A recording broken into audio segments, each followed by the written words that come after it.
What's going on YouTube? My name is Batman, and Advanced Warfare isn't even out yet. We haven't even seen the multiplayer reveal, but lots and lots of people are already bitching about it. You know what I mean? And not that I hold that against them. To each his own. And I'm going to talk about that as this commentary goes along. But the main premise of this commentary is, somebody asked me, will people ever be satisfied with Call of Duty? Will there ever be a Call of Duty that people don't complain about? Because if you've been around since MW2, every single Call of Duty has received a massive amount of indignant hatred. Every year, every Call of Duty just gets dragged through the mud anywhere you look. It really is taboo at this point to even suggest you like the series, even though you and 20 million other people bought it. So I want to dive into this question because I think it says a lot about the philosophy and mass psychology of we Call of Duty players. The short answer is no. The community will never be fully satisfied with any Call of Duty. There will always be a very vociferous assemblage of haters for a couple of reasons. For starters, there are two types of haters that Call of Duty always inevitably breeds. And at the moment, these groups are basically restricted to only Call of Duty specifically because of the nature of COD. The first group is what I call the wounded ego haters. That's a group I think most COD players have been a part of at one point or another, including myself. Call of Duty's appeal and gameplay strategies to make every player feel like a badass, to feel like they are really good at the game, right? It's about lowering the skill gap to the point that everyone can find a meaningful amount of self-validation on this game, so that everyone can feel like they are skilled in this competition, and it's very effective. It's very rare that you hear someone concede they are bad at Call of Duty. I could count on one hand the people who I've heard say, who have come out and said, yeah, I'm not very good at COD.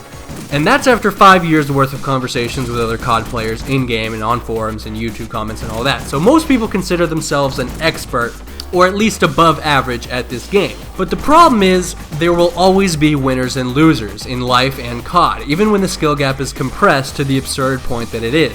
For every kill, there must be a death, and so when these players who enjoy this game specifically because it appeals to their sense of ego, whether they know it or not, and that's the thing, is many people don't realize that, but that's why they like this game, is because it makes them feel good about themselves. When they start to do badly in a competition, when they used to be guaranteed some inner satisfaction, the typical response is to blame the game for their lack of success. I'm sure many of you might have seen that meme where it's like, oh, that guy killed me because his skills were significantly better than mine, said no COD player ever. It's a very true meme, and that's why that meme, got popular.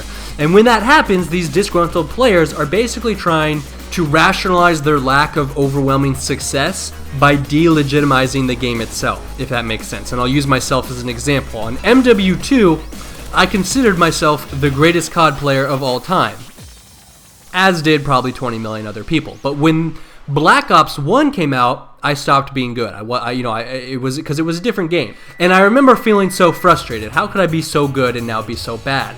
And here's how I know it was about ego. I didn't want to play in parties with my friends because I didn't want them to see me go negative. Like in MW2, I would always play in parties because I would always get nukes, and my friends in my parties would always love me for it. Like, oh, Batman, wow, how'd you get that nuke so fast, goddamn? And I didn't want those same people to see me failing. And I know that sounds so irrational and strange, but I know for a fact that there's a huge chunk of the COD fan base that maintains that same mentality to this day. And usually this type of hater is different from game to game, because despite how similar CODs are year in and year out, there usually are some key differences in which playstyles work and which don't. For instance, MW2 was a camper's game, Black Ops 1 was a rusher's game, Black Ops 2 was a rusher's game, and Ghost is a camper's game. And what that means is that different types of players are going to be good or bad at different CODs, and oftentimes there will be that violent shift where you go from being really good on one COD and then suddenly on the next COD you're not good. And because each COD simply rewards different playstyles, and so that's when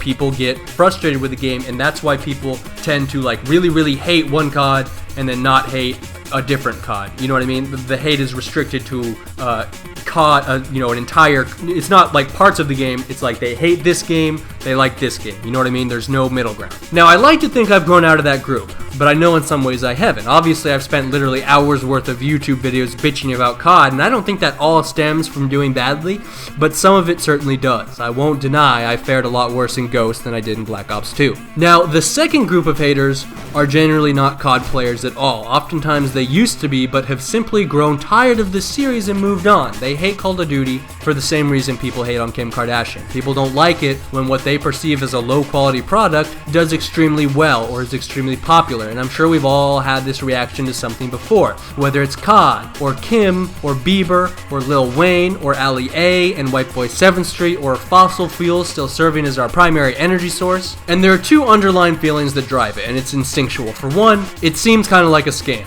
The natural instinct is, if something of this low quality is doing so well, the only reasonable explanation is that there must be some dishonesty taking place. And to some extent, that is usually true. I mean, COD is good at making kids feel like they're really fucking talented, but are they truly that fucking talented, or is it just artificial?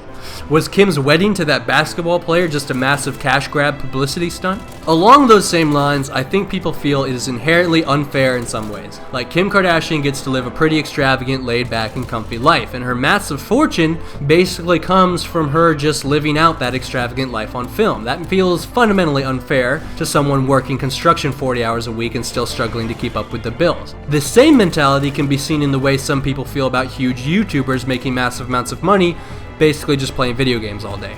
Now, Call of Duty's beauty lies, ironically, in its simplicity. It's the accessibility to the masses that makes it so popular, but when gamers move on to other games, they start to see a sort of awkward disparity between the level of complexity and depth in games like Battlefield or StarCraft or PlanetSide 2 when compared to Call of Duty, and this leads them to feel the same way about COD that they do about Kim Kardashian. It just doesn't seem right, almost on a moral level, that what is perceived as the inferior product is bringing in superior sales. But the cold hard truth is that Kim and COD are simply reflections of society as a whole. Your fellow man adores these things, and it's only natural that the things themselves seize the moment and bask in the admiration. It's kind of like hate the game, not the player, but extra poetic and ironic in this case because the player is actually the game and the game is defined by all the players. And that's typically the kind of hater that is already hating on Advanced Warfare even though it hasn't come out yet, because they want to see the franchise itself die out so something of a higher quality can have a shot at all that extra attention that said hater feels said high quality product truly deserves.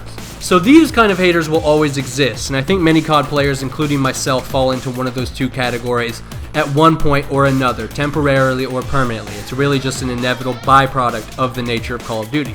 And on top of all that, there are wedge issues. For instance, quickscoping. No matter what the developers do, there will always be a huge group of people that are pissed off about quickscoping. Either, if quickscoping gets nerfed, the quickscopers will send the developers death threats. And if it gets buffed, the rest of us will be irritated about what we perceive as an extremely cheap and abused game mechanic for the same reason we would be pissed off about a shotgun that could kill someone across the map while retaining its spread. So no matter what direction they go with quickscoping, they're going to piss off huge groups of people. And wedge issues aren't specific to COD. Battlefield has them too. For instance, air support. If air support is too strong, people who don't fly get pissed off about getting killed from the air. And if it gets nerfed, people like me get pissed off about not being able to cut through unsuspecting victims on the ground like the worthless butter that they are. So to sum it all up, no, people will never be satisfied with Call of Duty, and there will always be people talking shit about it. And before I go, I just wanted to say I got this commentary idea from somebody who left a reply to a comment on the last video I posted asking about video ideas.